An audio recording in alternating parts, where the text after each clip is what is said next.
जय हिंद दोस्तों। आज हम आपको पढ़ाने वाले हैं 50 वन लाइनर जीके के महत्वपूर्ण प्रश्न। तो चलिए देखते हैं अपना पहला प्रश्न। कौन सा अक्षांश भारत से होकर गुजरता है? तो कर्क रेखा जो है आपका भारत से होकर गुजरती है। और ये भारत के कितने राज्यों से होकर गुजरती है? तो भारत के टोटल 8 राज्यों से होकर गुजरती है।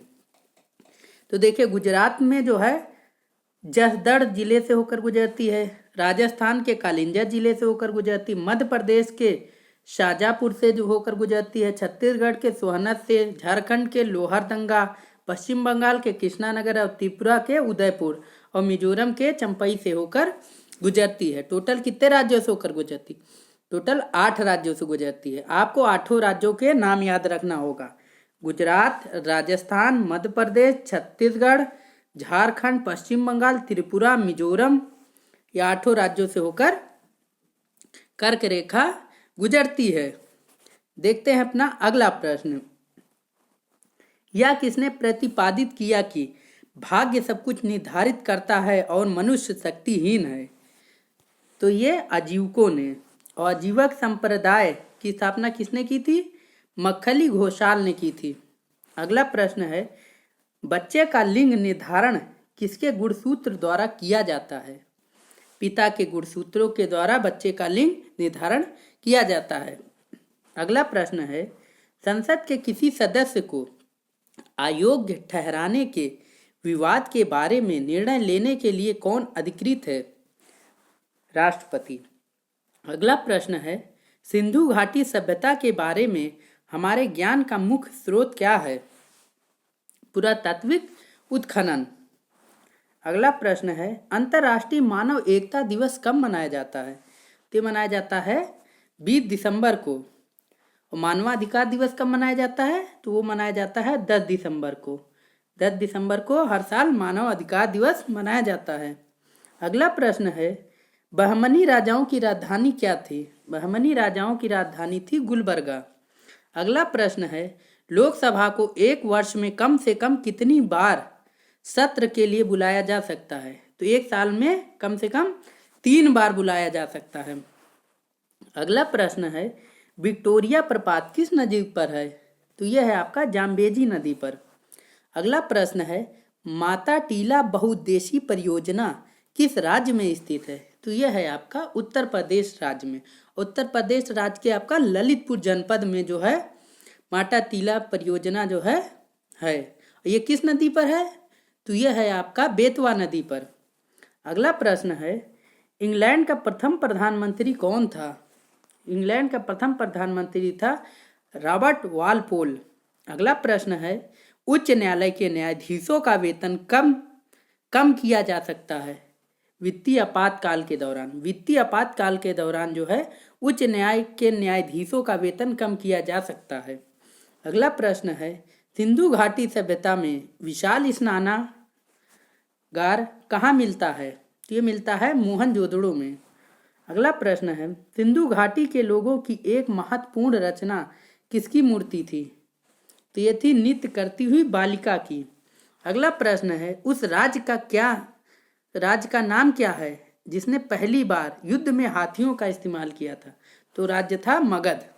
अगला प्रश्न है, सिंधु घाटी के बंदरगाह का नाम क्या था? लोथल। अगला प्रश्न है, सिंधु सभ्यता के घर किसके बनाए जाते थे? तो ये बनाए जाते थे ईंट के। सिंधु घाटी सभ्यता के घर किसके बनाए जाते? आज की के तरह ईंट के मकान बनाए जाते थे उस समय। अगला प्रश्न है, हड़प्पा सभ्यता से अभी तक किस धातु की प्राप्ति नहीं हुई है? तो लोहा धातु की। अगला प्रश्न है, प्रसिद्ध गायत्री मंत्र कहाँ से लिया गया है? गायत्री मंत्र लिया गया है आपका ऋग्वेद से। अगला प्रश्न है, किसकी सेना ने ग्रीक शासक सिकंदर के साथ झेलम नदी पर युद्ध लड़ा था? झेलम नदी पर किसकी सेना ने युद्ध लड़ा था?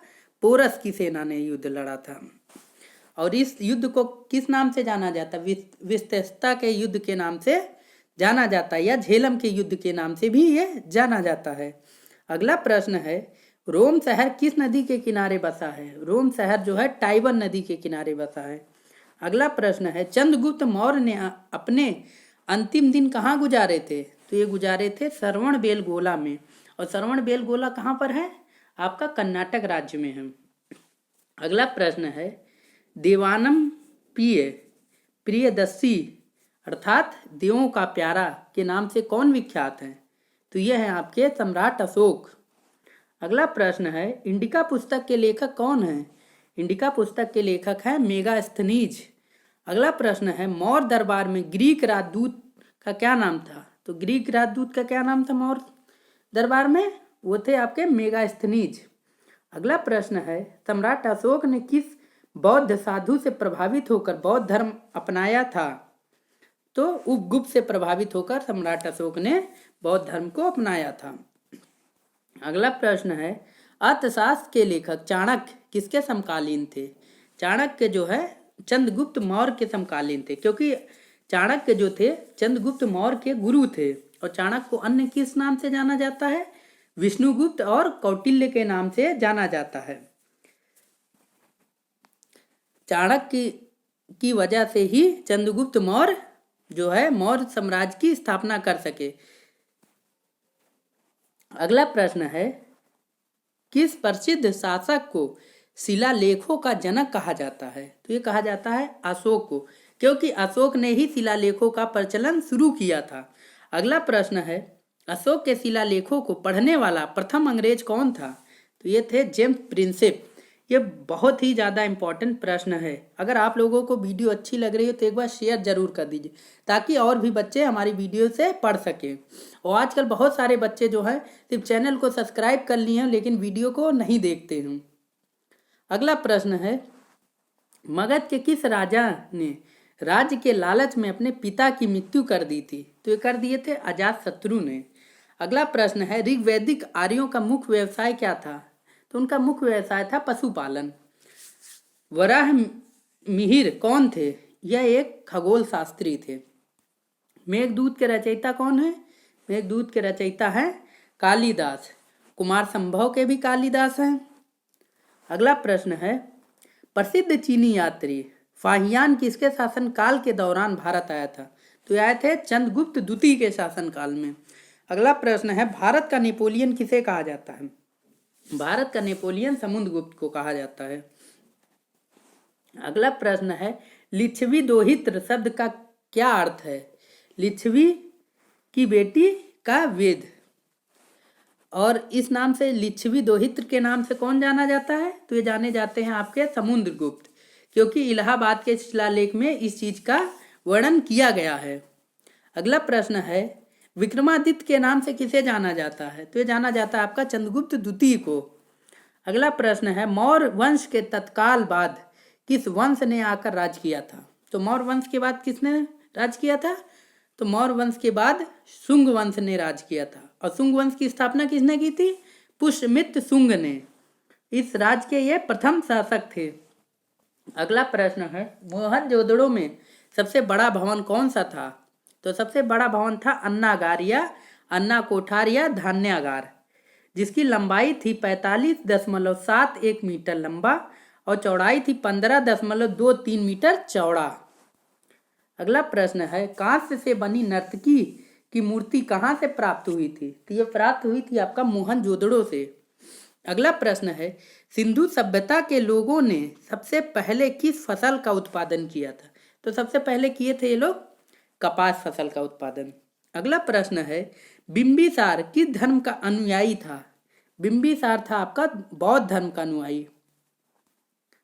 अगला प्रश्न है, मौर्य वंश की प्रचलित मुद्रा क्या थी? मौर्य वंश की प्रचलित मुद्रा थी पण। अगला प्रश्न है, चंद्रगुप्त मौर्य ने अपने जीवन के अंतिम समय में किस धर्म को स्वीकार किया था? तो ये अंतिम समय में जो है जैन धर्म को स्वीकार किए थे। अगला प्रश्न है, भारत में वेदों की संख्या कितनी है?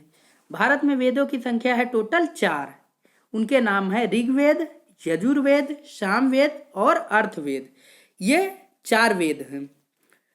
चोल राजाओं की राजधानी क्या थी? चोल राजाओं की राजधानी थी आपकी तंजौर। सबसे परिचितम वेद कौन सा है? तो सबसे पुराना वेद कौन सा है आपका? ऋग्वेद है। अगला प्रश्न है, संस्कृत भाषा का जनक किस वेद को माना जाता है? संस्कृत भाषा का जनक जो है आपका ऋग्वेद को माना जाता है। अगला प्रश्न है, भारतीय संगीत का जनक किस वेद को माना जाता है? तो भारतीय संगीत का जनक माना जाता है आपका सामवेद को। अगला हमारा अंतिम प्रश्न, रात तरंगिणी पुस्तक के लेखक कौन हैं? तो ये हैं आपके कल्हड़। जय हिंद दोस्तों, धन्यवाद।